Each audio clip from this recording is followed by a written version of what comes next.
And hello, good people of the internet. It is I, Tommy Kelly.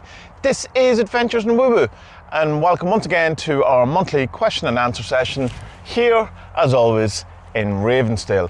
So I asked people on the Patreon and over on Discord if they had any questions, excuse me, while I get rid of the lurgy, if they had any questions that they would like me to answer or talk about, and they give me some. So let's get into it. My very official piece of paper. Okay, so Marco, how bad has the online occult community turned out to be in the last 2 years?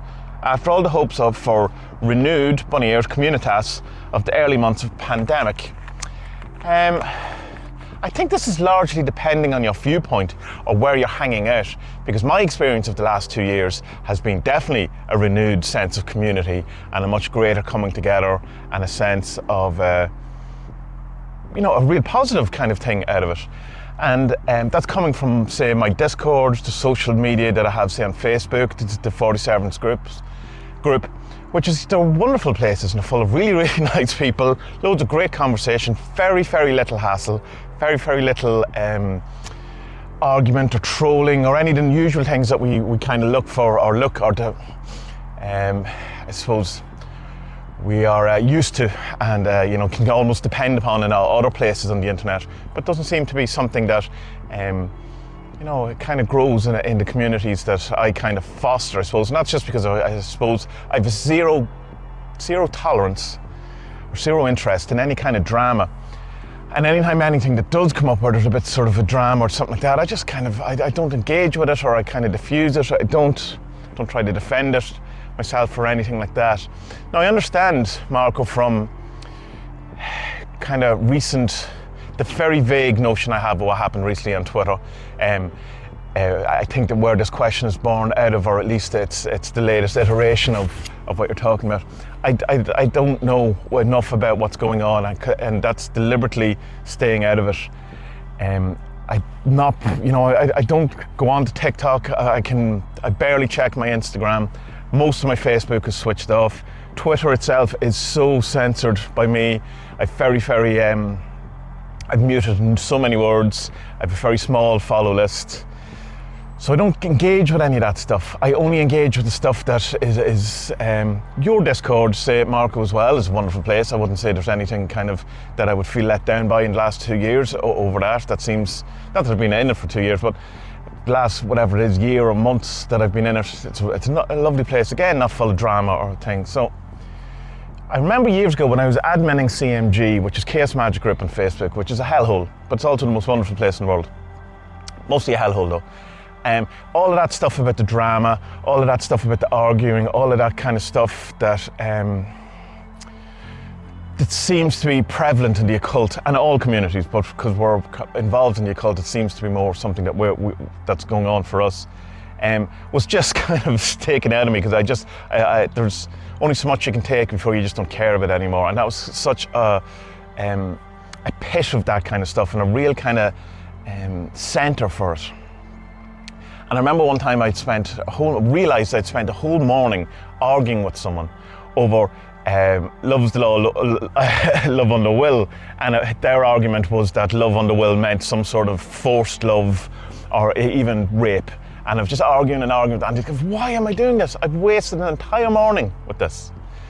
And since then I kind of don't engage with any of that thing, because I realised that by answering this, by engaging this conversation, by going into this kind of whatever's going on, the drama, that I'm going to waste so much more of my time, so much more of my day. It's something I'm going to have to deal with all day. It's something that's going to have repercussions for the future. And I don't really care about it anyway. I don't care if this guy thinks love under will means whatever he thinks it means.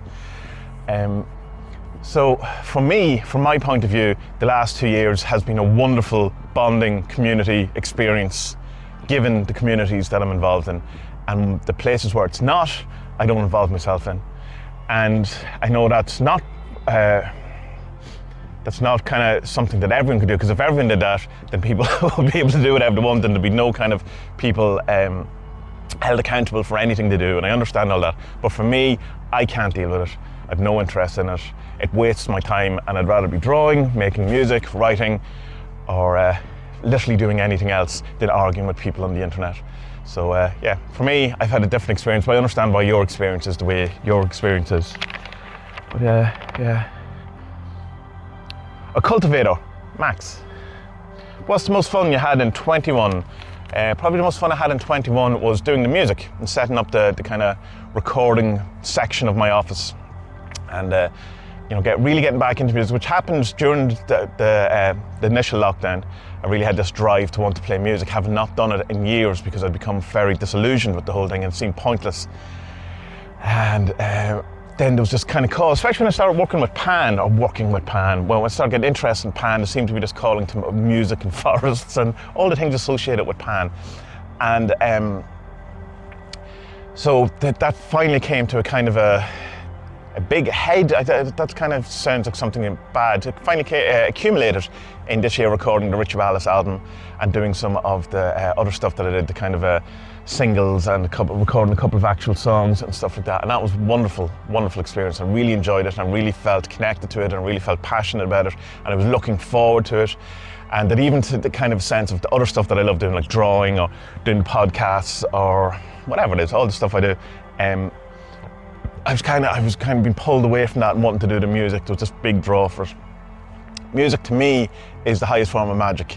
It is the sole kind of proof of the existence of divinity that you would ever need, and can absolutely and utterly have more touched by music and more connection with music than I have with anything else in existence. Even art, even all the other things I do. It's the one, and it's strange that I had to kind of leave it for a long while. Loads of reasons for that. There's a video if people want to know where I discuss all of that. So yeah, doing the music. Also, nearly finished an EP that should be out next week. A new one. Details to follow. Abraxas. Who are you going with? Dirty Dianna or Darling Nikki? Darling Nikki, of course, Abraxas, and you already know that because that is the correct answer. Art of Parvati. What's your take on New Year's resolutions? Useful or just another thing to feel guilty about when you inevitably fail? Well, with that attitude, Arthur, are you going to set yourself some, and what are you aiming to achieve, if anything at all, in 2021? Yes, I am.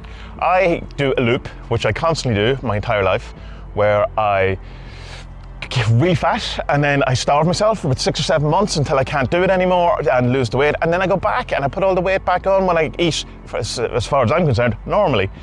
And then I can do another 6-7 months where I just, I'm in a constant state of dissatisfaction and hunger. Yes, I'm going to do that again for a couple of months, where I'm going to really, really lower my calorie intake again. Super short fasting windows, do 24-hour fasting once a week, full 24-hour fasting. So it's just a constant, because it's just my weight issue. If you look at the videos, if you look at the vlog, you can see I always think of renaming Adventures in Woo Woo to the many weights of Tommy Kelly. And it can be very kind of disheartening and kind of, disillusioning, I suppose, or when looking back and seeing, the progressive weight increasing and losses and stuff, and how much I've struggled with that. Even then, one of the big kind of posts or series on the blog originally was the Weight Loss for the Soul, where I originally lost, or not originally, because it's not even the first time where I talked about losing weight and I had a big kind of weight loss. Of course, I put it all back on very quickly. And I've tried many, many different things, so I'm not looking for diet advice. One of the reasons why I stopped talking about it is so many people sent me diet advice and just don't believe what I'm talking about, or that, you should do the low carb thing, or you should do this diet, or whatever. I'm not looking for diet advice at all. I know what my issue is. I just eat too much because my natural satiety level is too much for my body, and I sit and draw and all day, so there's not as much. I don't have a very physical job, although I do exercise, but anyway, besides the point.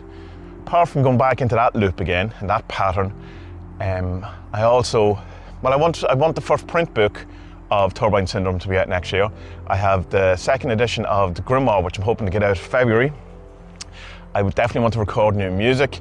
I'm going to do that deck with Duncan Barford. That hopefully won't take too long. It'll be out in the first half of the year, next year.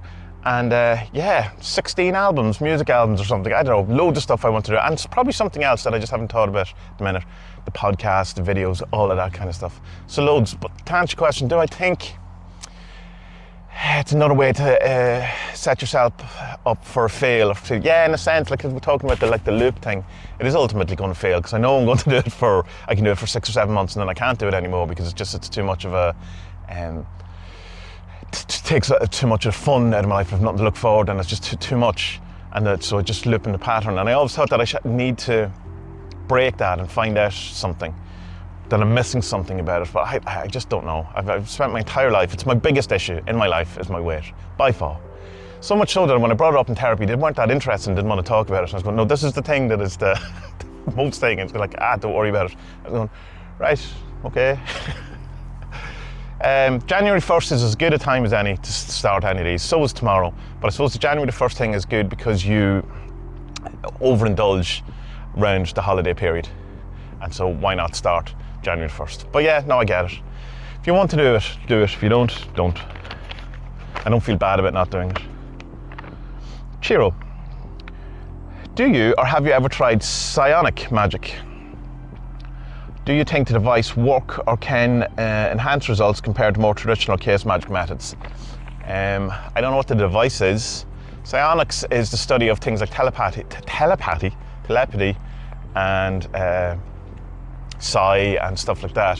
So I'm assuming some sort of enhancer of these kind of things. Is it like the God helmet or stuff like that? I don't know. Let me know, Chiro. What I can tell you is that I have used kind of stuff like that before, non-device, where I have stuff like Stuart Wilde talks about turbo thought, which is kind of the idea of putting thoughts into people's brains, and has a complete method around that. I have a couple of videos about that on the and a blog post, link in the description, about his kind of process around that. And I have certainly done things like that, and that kind of stuff of trying to get people to look at you from a distance by, visualizing yourself licking their neck and stuff. I really got really good at that at one point, but can't do it now. He's another one of astrally putting out like a stick in front of people as you sit in a park or whatever, and seeing if you can get them trip over it. I've done that a few times, mostly unsuccessful, a couple times successful. So that kind of stuff, yeah. And the turbo thought thing of putting a thought, you can also do by exploding into existence. And that's a great way for kind of launching sigils or launching ideas or desires and that you want to manifest into the world. So yeah, in that way I have done that. Device-wise, no, but I'd be interested to know what this device is. Kazularas, I'm sorry, that's definitely not how you pronounce that. Tell us about one good superstition, maybe not even for Christmas or New Year's Eve, but for winter solstice. Well, I don't know, I'm not a hugely superstitious person, although I do always touch wood when I say something that I don't want to happen, or I don't want to jinx. The thing about, I suppose, winter solstice is that that the Christians got right in one sense, is that it's the birth of the sun god. The sun, who's the god.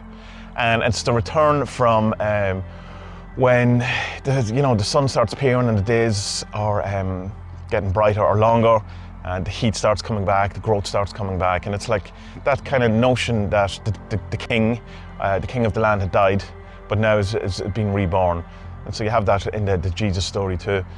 And so you can kind of see yourself like that as well, that you can see that right now we've got through the winter. And it gets way colder in Ireland in February than it does in December, and it often snows in March or April. But from a kind of a, what will we say, pictorial point of view, so you're starting to be reborn, and so you can take this time kind of going back into what we were saying about doing New Year's resolutions, to see yourself as being reborn, and as a good time to kind of get in touch with the natural nature of the regrowth cycle and kind of go with that. It's not really superstition, but something you can kind of hack if you want. Well, not really hack, it's what we used to do, to get back on it. The other thing I like to do around Christmas is ask Santa for something, or ask the universe for something, while there's a gift for me from the universe. Don't always get it, but when I do get it, it's quite substantial and really cool. The return of that is that you have to give a gift to someone who I like to do that never know that you did it. So that's a nice return. But superstitions, I don't really know many around Christmas that I can think of.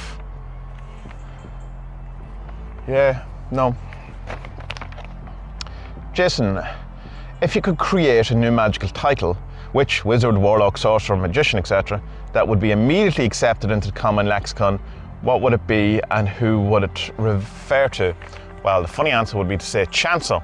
And I'm not sure Chancer is something that translates, or at least is used on your side of the world, but it just basically means someone who's kind of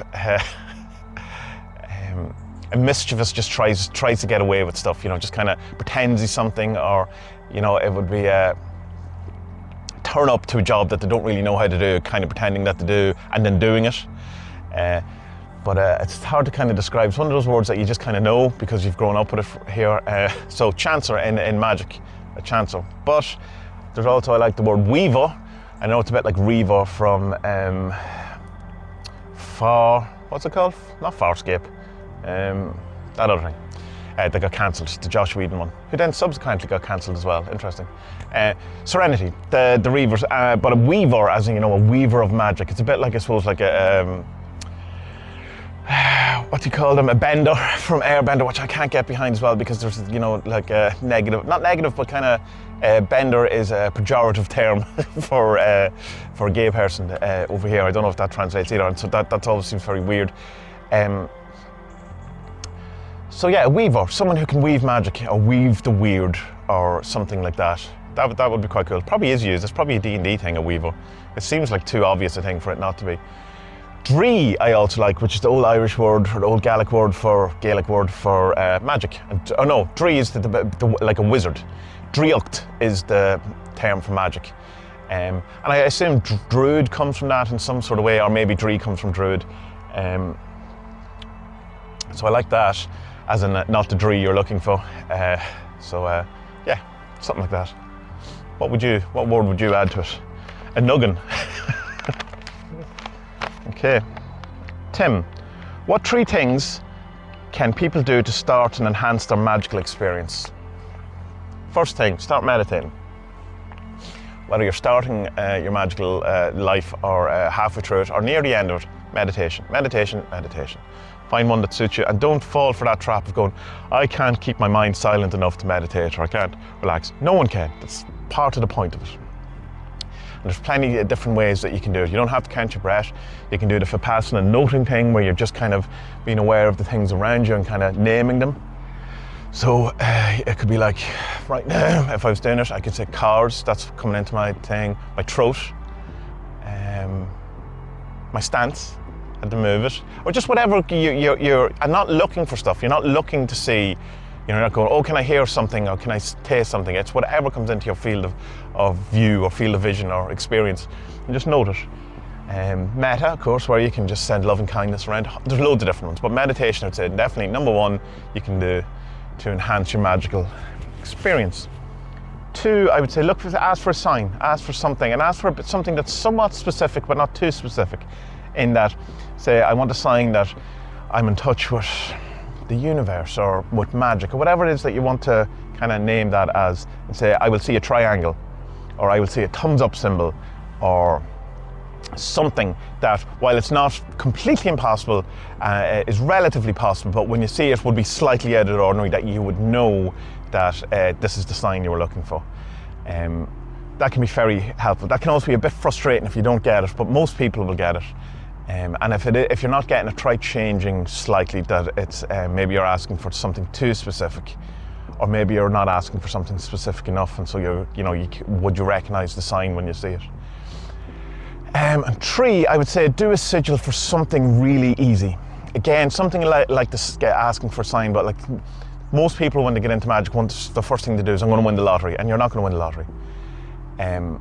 So do something really, really simple. Again, something that would be likely to happen, but not too likely. Something that if it happened, you went, oh right, well that's interesting that it happened. Like, say something like get a free book, because that's not it's not earth-shattering or anything. But if you were then handed a free book, you would go, oh well, there's a correlation there. There's something, I asked for this and I got it. But like, rather than winning the lottery, jackpot or whatever, which is even the most advanced among us don't seem to be able to do that. Or I think you get to a point where you don't want to do that. So yeah, that would be the 3 things I would suggest. So meditation, looking for a sign, and a simple sigil for something relatively easy to obtain, but not so easy that, you know, you would just get it anyway. The half-peeled orange is a great one. The game we play where you do a sigil for a half-peeled orange, because it's easy enough to get an orange, but half-peeled one is something that's just slightly unique to it, that it's not an everyday occurrence. And that's way harder to do than you would suspect, particularly if you don't do the thing of where you do it yourself or make it yourself or ask someone to do it. But most people fail that one, so I would start with maybe something a little simpler, but along those lines. Okay, Crow. What's the most magical place you visited? I went to Rome possibly 10 years ago, maybe. My sense of time is completely gone. Not in the last couple of years anyway. And I actually know it was 10 years ago because it was for my honeymoon. So we ended up in going to see the Sistine Chapel, and we had to, we hadn't booked in advance. We had to get, dodgy tickets off a guy down an alleyway or something like that. I can't really remember the whole thing. But I remember just feeling when I actually went to see it, that it was the most awe-inspiring, amazing thing that I've ever seen. And really, truly, that it was just, I couldn't believe how amazing it was, and how kind of, I don't know, just how, that I hadn't seen anything to that level before in my life. And I've seen every Leonardo da Vinci painting that is available. I've seen, we've seen The Last Supper the week before. Seen some amazing artwork and things, but it's just like, I couldn't, when you walk in there, just the sense of otherworldliness or divinity or something that no matter what, I could never create myself, or I could never imagine, or I could never, whatever. Just amazing.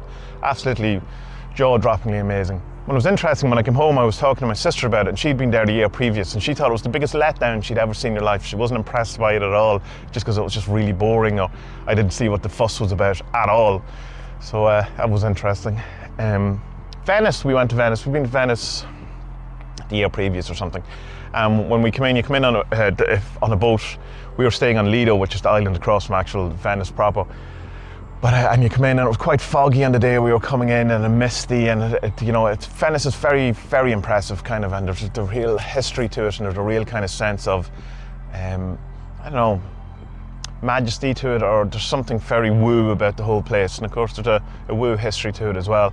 But just coming in on the boat, and the mist and the fog, it just felt like something, like as if you were going into a city from thousands of years ago, or you were in a city that, like a lost city that you had found, you were an adventurer or something, you're coming in. It was really, really, really, really magical. Particularly when we're going around the park, and there's all the statues, and they just kind of appear, these brilliant statues just appear out of the mist and the fog. Really wonderful.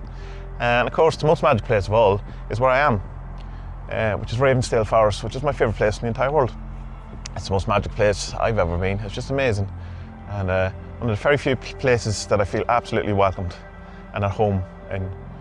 So that's it. That's the question and answer for another month. We will be doing them again next month. If you want in on it, join the Patreon or join Discord, and I'll put it up there. We also do monthly divinations with the 40 servants, and a host of other things. All the work in progress stuff goes on the Patreon. If you're not on the Discord, join the Discord. Just come back, because this is what we were saying earlier to Marco's question, because it is a wonderful, and I know everyone says that, but it really is a wonderful kind of community. Really nice people, all looking out for each other. No fighting, no drama, no, none of that stuff that you expect from the internet. It's really, really nice. So is the 40 Servants Facebook group. It's pretty good. It's getting quite big now, so some of it filters in very slightly, but great admin team over there that just don't let any of that stuff at all. The only rule I ever have, as always, is don't be a dick. So if you can't even follow that, then you're not in my group. That's it. So good people of the internet. There should be another video before the holiday period, but if, in case you don't see it, or in case it doesn't happen, may have a wonderful holiday period, may have a wonderful new year, and may your best days be ahead. So be well.